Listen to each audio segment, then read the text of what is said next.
So it's my great pleasure to introduce Julia Cadrin Tourigny. So she joined the faculty at the Montreal Heart Institute in 2018, where she specializes in EP and cardiogenetics. Her research is mostly focused on inherited heart diseases and risk prediction. She's authored more than 60 peer-reviewed papers. Amongst her recent work, she's really been at the forefront behind the arrhythmogenic right ventricular cardiomyopathy risk calculator and its external validation. She's also recently published on the addition of programmed ventricular stimulation to the calculator to improve event prediction, and this was published in Circulation just in November. Julia is going to speak to us today on the topic of external validation of the risk calculator. Julia, as always, it's a great pleasure to have you here, so over to you. I was still muted. Thank you very much, Simon, for the introduction. Very glad to be here tonight and be able to discuss about external validation of the RVC risk calculator. So these are my disclosures. And so this is the question to warm us up. So two different patients with different profiles. You have to try to decide who is at higher risk of sustained ventricular arrhythmia. So both had their diagnosis of ARVC recently. The first one is a young 22-year-old male, PKP2 pathogenic variant carrier. You have his ECG on the right side. No prior history of syncope, 7,000 PVCs per 24 hours, but no non-sustained VT. RVEF is 45, LVEF is 60%. Second patient, a little bit older, but still young, 45-year-old female this time, PKP2 pathogenic variant carrier again, ECG on the right side, which shows things that are quite similar to the first one. And no prior history of syncope, PVCs are 5,000, no non-sustained VT, RV and LVEF are a bit lower. So I'll let you think about who you think is at higher risk between these two patients, and we'll get the answer at the end of the presentation. And I hope you are as good as with Christian's question. So we're talking today about ARVC, a rare genetic cardiomyopathy, which is important to know about because it is a significant cause of sudden cardiac death, especially in young people and athletes. So in these patients, we really want to avoid any sudden cardiac death, but at the same time, we want to avoid the disease of having an ICD in these young patients. We have to help us decide who should get an ICD, different consensus and guidelines, which usually are based on a single risk factor to tell us who should get or shouldn't get an ICD. So since we have all of this, what's the role of risk prediction models? Well, we think that risk prediction models are a good idea because they can improve risk prediction over these approaches, which we can call single factor based approach. Because predictors may have different weights, interaction, additive values, the prediction models allow for continuous predictors, and these guidelines and consensus have not been prospectively validated. Risk calculators also give absolute risk, which are useful for informed shared decision-making. So how do we make risk prediction model? Well, we need to determine the population, the outcome that we want, and the candidate predictors. We need to assess the performance of the model. And importantly, the last step and the one that we're going to concentrate on today is external validation. So the ARVC risk calculator, initially published in 2019, was based on a population of definite ARVC patients in primary prevention. So none of these patients had a prior history of sustained ventricular arrhythmia at the time of diagnosis. These were 528 patients. The candidate predictors were selected from prior literature and included male sex, younger age, recent cardiac syncope, non-sustained VT, PVC count, number of leads with T-wave inversion on the ECG, RV, and LVEF. So we recognize some of these predictors from the clinical vignette at the beginning. The outcome was any sustained ventricular arrhythmia, which includes sudden cardiac death, aborted sudden cardiac death, but also sustained or ICD-treated VT or VF. The event rate was pretty high in that population, 5.6% per year. And this is the model. So you have all the predictors that stayed in the model, except for one that I mentioned, LVEF, that did not stay in the model. So when you have these hazard ratio, you log transform them, they become coefficients. And you can use these coefficients with the different predictors. This part of the formula is the prognostic index, the Cox model, which you put on a baseline risk which is over here. And all of this is the mathematical equation that's hidden behind the website ervcrisk.com and gives you the risk of the patient for a certain period of time, for example, 5 years. The model worked well with the discrimination of 0.77. Basically, what a C statistic means is that 77% of the time, the model will give a higher risk to a patient who will have an event versus a patient without an event. And here at the bottom, you see a calibration plot, which we'll see in the external validation too, which give you the concordance between the predictions and observations. So what we want would be on the dotted line. And you see here, there's no significant over or under prediction because the bars touch the line in any of the risk group. So this brings us to the last step of making a risk prediction model, external validation. Why do we need to do that? Well, we need to check in a different population if the findings are reproducible and if we need to recalibrate or update the model. How do we do that? So we need to establish a completely new cohort that is adequately powered. So for that, we need 100 patients with events and 100 patients without events. The outcome and predictors will be the same as what we had at the beginning.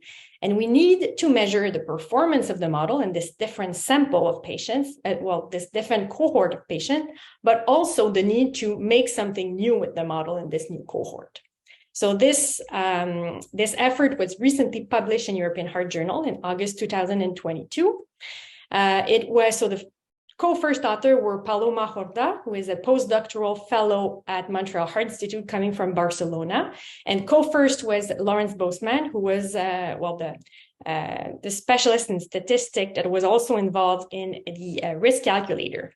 So we have a good participation of the HiRO registry in that effort, along with patients from the United States, from Denmark, from Italy, from France, and from Spain. The population looked a lot like the first or the derivation cohort. There were more proband, 64%.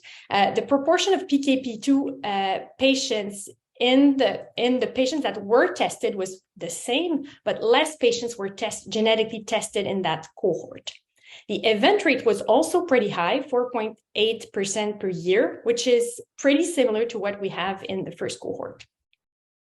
So first, evaluation of the performance. The performance was acceptable. The C statistic here is 0.70, and this is pretty much similar to what we find in the literature for other similar effort. On the right side, you have calibration. So again, here you see the same kind of plot that you saw at the beginning. So there's no significant over or under estimation in any of the risk groups.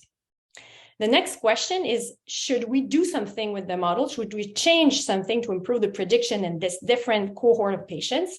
So if we split the mathematical formula in two, so first, this baseline risk, so the risk adjusted for the coefficient doesn't need to be changed to improve prediction. Changing this would result in translating all the results up or down. The predictors themselves don't need to be changed. You see the p-values are all non-significant. And the overall model, so if we were to create a new model in this cohort of patients, this would not result in improving the prediction versus using the model that's already developed in this cohort. Then we checked if the model was useful. So on your left, you have decision curve analysis comparing the model in black to other published consensus or guidelines. So this is a weighted analysis. So the higher the risk threshold for ICD implantation, the higher we consider having an ICD is bad. And it's a weighted analysis for useful versus useless ICD implantation. So the more up or the more on the right you are, the better it is. So you see that the risk prediction model is better than these different consensus below a risk of 35%, where it becomes quite similar to the HRS consensus. And on the right, I'm not going to go into detail into that, but you just see what happens if you use different thresholds for ICD implantation. So solid colors are patients who would get an ICD with these different thresholds. Striped colored are patients who would not get an ICD. So the striped red represent patients who won't get an ICD according to a certain threshold. For example, if you use a threshold of 15%, you implant ICDs in 60% of patients, and you protect 87% of patients from events. So this is one external validation effort. So far, since the publication 2019, 7 studies have made some degree of external validation. 5 were small and unpowered, 2 were large. So this one that I just presented, and at the same time, alongside in European Heart Journal, another large study was published. So if we put all this together, we can remember that the model works better than other approaches. It works in athletes, so 2 studies showed that. It works best in genetically classical patients. So the other study that was published in European Heart Journal shows that very well. In patients that are at lower risk, it might overestimate the risk. There was a very low risk French cohort that showed that. And it doesn't work as well in patients who are not really RVC patients or if they have significant LV involvement. So as a conclusion, the external validation showed that ERVC risk calculator works well. Performance is okay. There's no need to change the model. The model works better in classical patients. It works better than single risk factor-based approach. But I think when using this kind of model, we have to remain as clinician with a certain humility. The prediction accuracy is never 100%. We see that very well with C-statistic between 0.7 and 0.8. There's still room for improvement. And I think there's still room for us as a clinician with experience treating these patients. So we'll come back to the question that I asked at the beginning.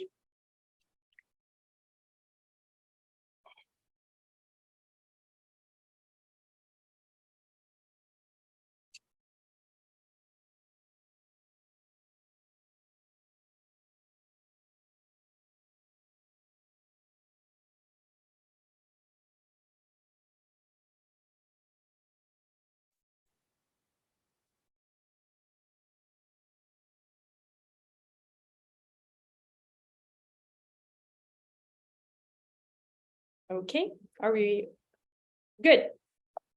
And so 88% of people had it right. Oh, just need to go back to the previous slide. So the first patient, because he is younger, he's a male and has more PVCs, has a much higher risk than the second patient when we use the risk calculator. Thank you very much for your attention, and thank you to all who participated in these big team efforts. Thank you, Julia, and thank you, Christian. So we're going to move on to our question section now. We're going to make this a little shorter so that we keep to time. So I'd like to start off by asking some questions for Christian. So kind of picking up on one of the questions in the chat, I was wondering, could you maybe elaborate on any signals from the study relating to maybe lifestyle modifications that you could recommend, that you recommend in clinical practice, whether there was any suggestion from the circumstances of the VF events that you observed as to how we can advise patients as to how to modify their lifestyle? Yeah, thank you, David. So unfortunately, the question is, we don't know. So there is, unlike other conditions like fever and Brugada or certain sports that put you at higher risk, clearly there's so far no known lifestyle modification to prevent events. So the good news is, SCVF patients, there are 0 restrictions with regard to sport. Once the acute phase has settled. As many episodes occur actually during sleep, this is difficult that we can use except for preventive medication in those, but there's nothing particular else. Great, thank you. And also, could you maybe expand a little bit on the therapeutic options for patients with short coupled VF? So I think in your original paper, there was about 50% of the patients with recurrent VF ended up on quinidine, but are there roles for other drugs if since quinidine's a named patient, available on a named patient basis, there can sometimes be a delay in obtaining that. Sometimes you may see a patient in a device clinic, you want to give them a medication that day for a short couple VF recurrence. Are there any alternatives that a clinician could consider? Right. So unfortunately, not as efficient as quinidine. So usually what we do is we fill in the special access quinidine demand. And in the meanwhile, I put the patient on verapamil. There's a little bit of evidence that shows some efficacy, probably not as good, but it is something in the meanwhile. If for some reasons quinidine really is not an option, all the other antiarrhythmics, there's no evidence that they work. So then I would look doing Holters to see are there frequent trigger PVCs, and if yes, so then we would discuss ablation. That's great. Thank you very much. In the interest of time, I'm going to hand over to Simon now. Julia, I'm just going to try and combine a few questions that people have posed. Number one, there's a question as to when we actually apply the model. Do we apply it when we first meet the patient? Do we reapply it at some other stage in the future? That's one aspect of it. And the other question then was, how do you use this in practice in your own clinic, particularly with counseling patients? That's two very good questions. So first one, so now we have an answer. So as you might remember, I don't know if I mentioned at the beginning, so the predictions were made from baseline, and baseline was defined as a time of diagnosis. So all the predictors were taking at that time. So for example, the Holter with the PVCs, and then we make the prediction for the next 5 years. So we recently looked, and so I had it somewhere here. So at what should we do with time? And we see that the risk of patients decreases with time, and also that the model performs better if we update the model with the most recent results to different tests. So it's better to use, so if you see a patient, for example, 3 years after the time of diagnosis, and you have a new Holter showing usually a decrease in the number of PVCs, you should use your most recent Holter to make the risk calculation instead of the Holter that was made at the time of diagnosis. So that's for the first question. And for the second question, so I usually use, I use the model. So some patients want to know more information, some want to know less information. So I kind of adjust to the patients I have in front of me. But in patients who want to have a discussion about the ICD implantation, I present the risk. And then when should we decide of implanting an ICD? So that really depends on, depends on other comorbidities, on the age of the patient, on his on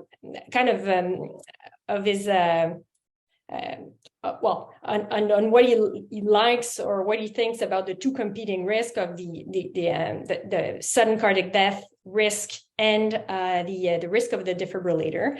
Usually, the sweet spot for risk for ICD implantation, I feel, is between 15 and 25%, depending on the type of patient we have in front of us.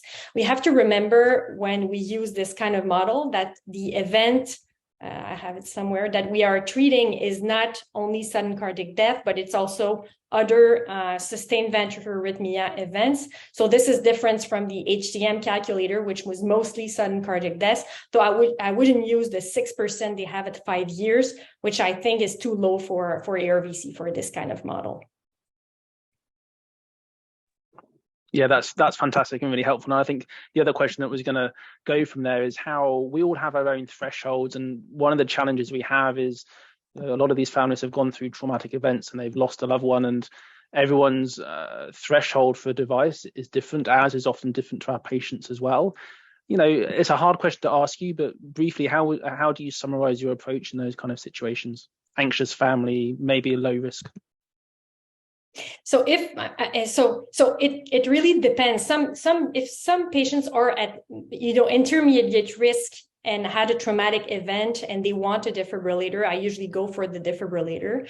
If the risk is very low in a family member, for example, just a variant carrier, no phenotype, I advise on not going for an ICD. So it depends on the risk, depends also on the eagerness of the patients to have an ICD and to accept the risk of having an ICD. Thanks very much. Okay, so I think we should move on to our next two talks.